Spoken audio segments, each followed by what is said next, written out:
पहले अगर बात करें शिवसेना की, 2009 के इलेक्शन में 44 सीट्स थी और 2014 में मोदी लहर के अंदर शिवसेना की 63 सीट्स जो हैं विधानसभा के अंदर चुन करके आ गए।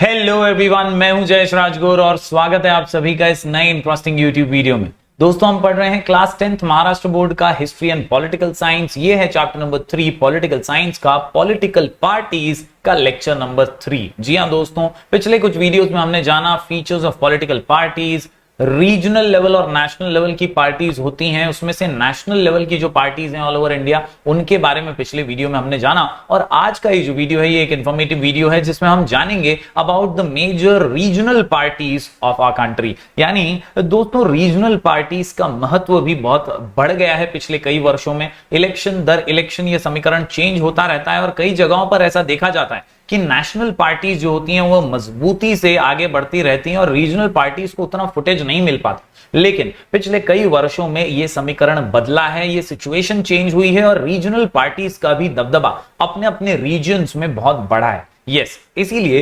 रीजनल पार्टीज का रोल ये डेमोक्रेसी में बहुत ज्यादा इंपॉर्टेंट माना जाता है। तो आज की इस वीडियो में अंत तक बने रहिएगा, हम जानेंगे मेजर पॉलिटिकल पार्टीज जो रीजनल लेवल पर बहुत ज्यादा आगे बढ़ रही हैं और तेजी से देश के और रीजन के विकास में योगदान दे रही हैं। अगर आप इस चैनल पर नए हैं तो जरूर से सब्सक्राइब कीजिए, बेल आइकन दबाइए, क्योंकि यहां आपको लगातार ऐसे इंफॉर्मेटिव वीडियोस मिलते रहेंगे। तो दोस्तों, जब बात आती है रीजनल पार्टीज की, तो ये वो ग्रुप्स हैं जो अपने रीजन से बिलोंग करते हैं, अपने पर्टिकुलर रीजन्स के बारे में बहुत ज्यादा प्राउड फीलिंग रखते हैं और उसी के विकास, उसी के डेवलपमेंट की बात करते हैं। कई जगहों पर ऐसा देखा गया है कि रीजनल पार्टीज अपने रीजन में तो मजबूती से आगे बढ़ती हैं, साथ ही साथ नेशनल पॉलिटिक्स को भी इन्फ्लुएंस करती हैं। रीजनल पॉलिटिकल पार्टीज हमेशा से ही अपने रीजन के विकास के लिए तत्पर रहती हैं, आगे रहती हैं, सेल्फ ऑटोनॉमी की बात करती हैं। कहीं ना कहीं दोस्तों, ऑटोनॉमी की बात करें तो ये सेल्फ गवर्नेंस और सेल्फ गवर्निंग डायरेक्शन के बारे में बात करती हैं। तो कहीं ना कहीं ये जो रीजनल पार्टीज हैं, इनका रीजन में तो बहुत जबरदस्त पकड़ होता ही है। दोस्तों, यहां पर एक खास प्राउड फीलिंग होती है about the region and they compete to get political power with the objective of regional development. यानी अपने क्षेत्र का विकास, अपने पर्टिकुलर रीजन जहां से वो बिलोंग करते हैं उसका प्राथमिक विकास होना चाहिए, यही उनकी हमेशा से मांग रहती है। The influence of regional parties is limited to a particular region though, लेकिन फिर भी परंतु याद रखिए कि रीजनल पार्टीज आज के दौर में सिर्फ अपने रीजन तक सीमित नहीं है, उनका नेशनल पॉलिटिक्स के अंदर भी एक बहुत अच्छा खासा दबदबा हो चुका है और वो इन्फ्लुएंस करते हैं बहुत हद तक वोटर्स के विचारों को, ओपिनियंस को, और कहीं ना कहीं इन्फ्लुएंस करने में कामयाब भी हुए हैं पिछले कई इलेक्शंस के अंदर। Yes, regional parties give preference to the resolution of regional problems. ज्यादातर पार्टीज का यही मत होता है, यही ओपिनियन होता है रीजनल लेवल पर कि उनके जो रीजनल प्रॉब्लम्स हैं वो सुलझाए जाएं, सबसे पहले उन्हीं का रिजोल्यूशन हो। For the development of the region they demand more autonomy, ज्यादा सेल्फ रिलायंस, ज्यादा सेल्फ गवर्नेंस मिले उन्हें मौका मिले कि उनको ज्यादा अधिकार दिया जाए अपने रीजन के विकास का और अथॉरिटी दी जाए।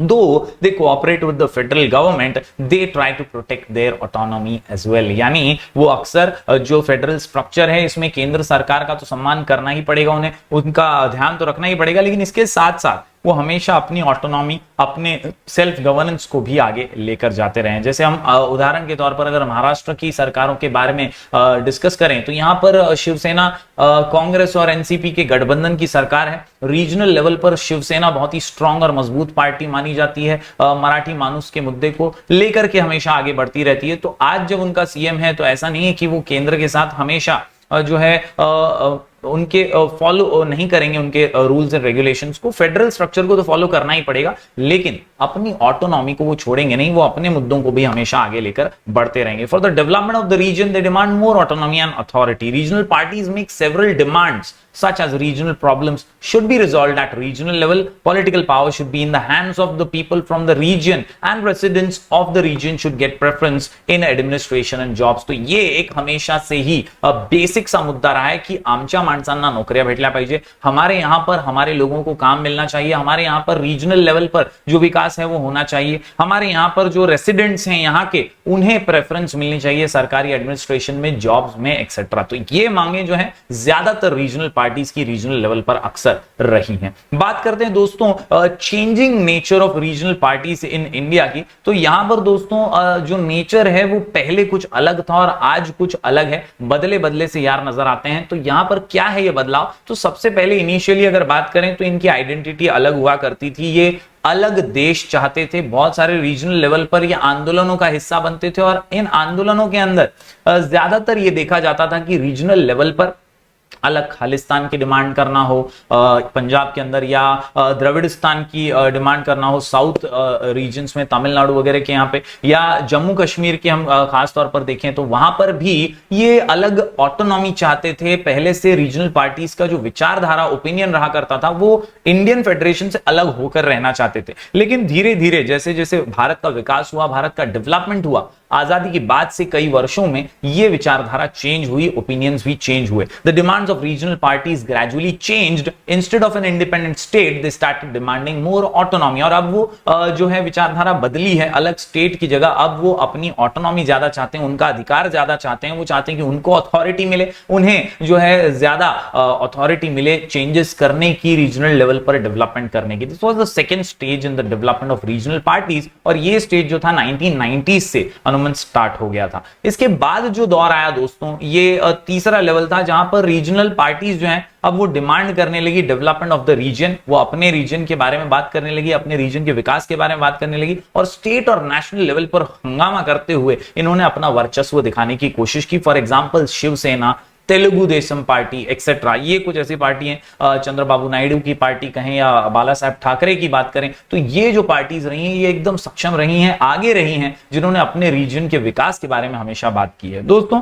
अगला जो स्टेट रहा है इसके अंदर हम अगर बात करें तो ये स्टेज पर नॉर्थ ईस्ट की पार्टीज और representation in the national level की भी बात हम करेंगे। The development of regional parties in the north east shows a different trend. उन्होंने हमेशा से अपना नेतृत्व जो है देश को देने का भी काम किया। They gave up the demand of separatism, उन्होंने अपने अलग होने की डिमांड को गिव अप कर दिया, उन्होंने अलग होने की मांग को खारिज कर दिया, और अब वो है ऑटोनॉमी ज्यादा डिमांड करने लगे हैं। Regional parties from north east are now entering into mainstream of national politics. तो कई नेता अब हमने देखे हैं जो नॉर्थ ईस्ट से बिलोंग करते हैं, अब वो मेन स्ट्रीम में भी आ रहे हैं, नेशनल लेवल पॉलिटिक्स में भी आ रहे हैं। तो इस प्रकार से एक बदला सा जो है मंजर हमें देखने मिलता है रीजनल पार्टीज के केस में। पहले जो थे ओपिनियन अलग थे, फिर ओपिनियन धीरे धीरे चेंज हुए, और रीजनल पार्टीज ने हमेशा अपने रीजन से अलग कभी बात नहीं की है, उनके रीजन के डेवलपमेंट को हमेशा प्राइमरी फोकस रखा है। बढ़ते हैं दोस्तों आज आगे और देखते हैं कौन सी मेजर रीजनल पार्टीज हैं। सबसे पहले हम बात करेंगे शिवसेना के बारे में। महाराष्ट्र की मेजर पार्टी हम इसे मानते हैं, और अभी तो जो सरकार है उसके अंदर शिवसेना का ही मुख्यमंत्री हमने देखा है माननीय श्री उद्धव ठाकरे के रूप में।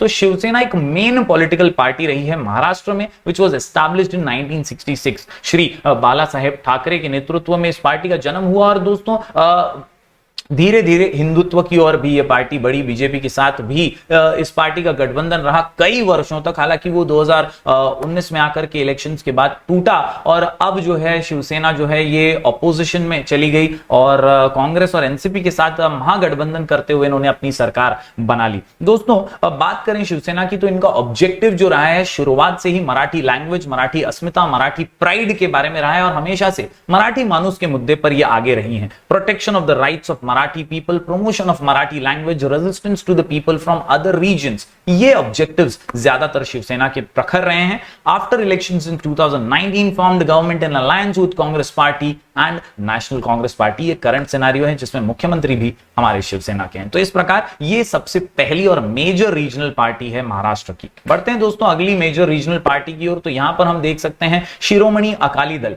दोस्तों ये पार्टी जो है पंजाब की प्रमुख पार्टी रही है, और कई वर्षों तक सत्ता में भी रही, चीफ मिनिस्टर भी रहे, बीजेपी के साथ गठबंधन में रह करके इस रीजनल पार्टी ने अपना जो वर्चस्व है वो पंजाब के अंदर कायम रखा। दोस्तों इसका एस्टैब्लिशमेंट हुआ 1920 में, अ प्रोमिनेंट रीजनल पार्टी इन पंजाब। साथ ही साथ जो मकसद या ऑब्जेक्टिव हम कह सकते हैं तो ये it was about cultivating religious and regional identity. जो कल्चरल जो आइडेंटिटी है उसको हमेशा से पंजाब के आगे लेकर जाने में अकाली दल का, शिरोमणि अकाली दल का बहुत इंपॉर्टेंट और महत्वपूर्ण योगदान रहा है। दोस्तों पंजाब के अंदर कई वर्षों तक पावर में रहे, हालांकि अभी कांग्रेस की सरकार पंजाब में देखने मिलती है और शिरोमणि अकाली दल जो है वो सेकंड नंबर पर आ चुकी है, लेकिन पहले से ही एक प्रमुख दल के रूप में ये उभर कर आते रहे। बात करें अगली पॉलिटिकल पार्टी की, तो ये मेजर रीजनल पार्टी है Jammu and Kashmir national conference, Farooq Abdullah Omar Abdullah की पार्टी, जो कि जम्मू कश्मीर के अंदर एक मेजर रीजनल पार्टी है, एस्टैब्लिश्ड इन 1932, और ये कश्मीर की ऑटोनॉमी, स्वायत्तता को बचाने के लिए हमेशा से आगे रहे हैं, protect the interest of Kashmiri people and protection of autonomous status. तो ये हमेशा इनका मुद्दा रहा है। हालांकि जब से आर्टिकल 370 को निकाल दिया गया तब से इनकी पार्टी जो है वो थोड़ी सी पिछड़ रही है, लेकिन धीरे धीरे ही सही अब जो माहौल है कश्मीर के अंदर बदलने की सरकार जरूर कोशिश कर रही है। दोस्तों आगे बात करते हैं अगली रीजनल लेवल की पार्टी की, ये है असम गण परिषद। ये असम अग्रीमेंट जब साइन हुआ था 1985 में, तब जो था असम गण परिषद का बहुत जबरदस्त योगदान इसमें रहा था। प्रॉब्लम्स जो थे वहां के लोगों के, उसको समझने में असम गण परिषद बहुत जबरदस्त भूमिका निभाई। साथ ही साथ राजीव गांधी जी के साथ बैठकें करके जो प्रॉब्लम्स का रिजोल्यूशन निकाला गया वो भी असम गण परिषद के माध्यम से ही हुआ। और कहीं ना कहीं यूनिक कल्चरल जो लिंग्विस्टिक और सोशल आइडेंटिटी है असम की, उसमें असम गण परिषद का डेवलपमेंट का बहुत जबरदस्त योगदान रहा है। Assumes power in Assam from for many years, कई वर्षों तक असम गण परिषद का पावर रहा है। असम के अंदर पॉलिटिकल पार्टी के नाम पर बहुत बड़ी रीजनल पार्टी असम में मानी जाती है। तो ये एक बड़ी party Assam Gana Parishad north east के अंदर असम से। दोस्तों इसके अलावा अगर बात करें हम साउथ रीजन्स की, तो यहाँ पे द्रविड़ मुन्नेत्र कज़गम, ये जो पार्टी है ये बहुत जबरदस्त और बड़ी पार्टी मानी जाती है। कहीं ना कहीं तमिल आइडेंटिटी को प्रमोट करने में तमिलनाडु के अंदर डीएमके नाम से बहुत ज्यादा पॉपुलर है। कहीं ना कहीं अगर बात करें नॉन ब्राह्मण मूवमेंट की, तो उसकी शुरुआत भी डीएमके से ही हुई थी। एक ऐसी पॉलिटिकल पार्टी जो 1944 से Justice Party came to be known as DMK, और 1944 में a group separated from this party and established another party that is DMK, Dravida Munnetra Kazhagam.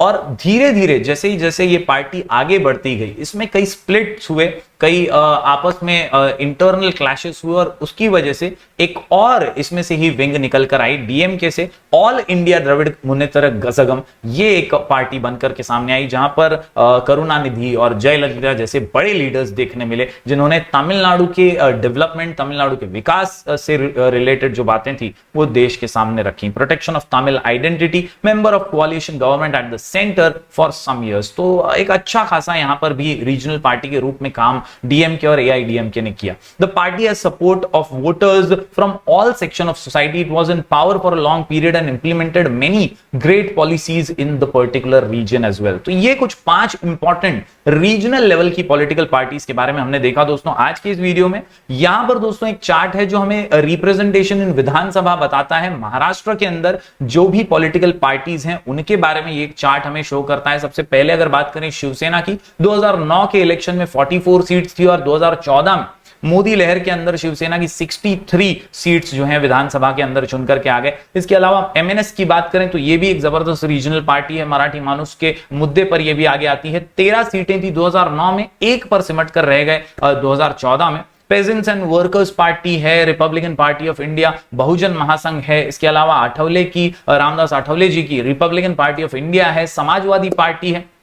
अलग अलग सीटों का कंट्रीब्यूशन इनका अलग अलग विधानसभा के इलेक्शंस में रहा है। बात करें अगर रीजनल लेवल पर, तो हमारी बहुजन विकास अघाड़ी है, वसई विरार पालघर रीजन में, नालासोपारा रीजन में बहुत जबरदस्त काम करती है। 2 सीटें थी 2009 में, और 2014 के इलेक्शन में 3 सीटों पर विजयी हुए, बहुत जबरदस्त काम करते हैं हमारे रीजन में। इसके अलावा राष्ट्रीय समाज पक्ष 1 सीट 2009 में भी, 2014 में भी। इसके अलावा एआईएमआईएम के बारे में हम जानते हैं, असदुद्दीन ओवैसी की पार्टी 2 सीटें 2014 में ये जीत कर आए थे। तो इस प्रकार अलग अलग पॉलिटिकल पार्टीज रीजनल लेवल पर काम करते हुए अपना दबदबा जो है मेंटेन करती हैं, और रीजनल डेवलपमेंट को फोकस ज्यादा करती हैं। उम्मीद करता हूं दोस्तों इन सभी रीजनल पार्टीज के बारे में इंपॉर्टेंट पॉइंट्स आपने नोट डाउन किए होंगे। इस चैप्टर के नोट्स जो हैं वो आपको हमारे टेलीग्राम चैनल पर मिल जाएंगे, स्काई एजुकेशन ऑफिशियल। आपको लक्ष्य बैच के टेलीग्राम चैनल पर भी इसके जो नोट्स हैं वो अवेलेबल हो जाएंगे। तो जरूर जरूर जरूर अपना प्यार बरकरार रखिए, इस वीडियो को लाइक कीजिएगा और शेयर कीजिएगा ज्यादा से ज्यादा स्टूडेंट्स तक। हम मिलेंगे फिर एक बार कुछ और नए वीडियोस के साथ, तब तक के लिए do like, share and subscribe.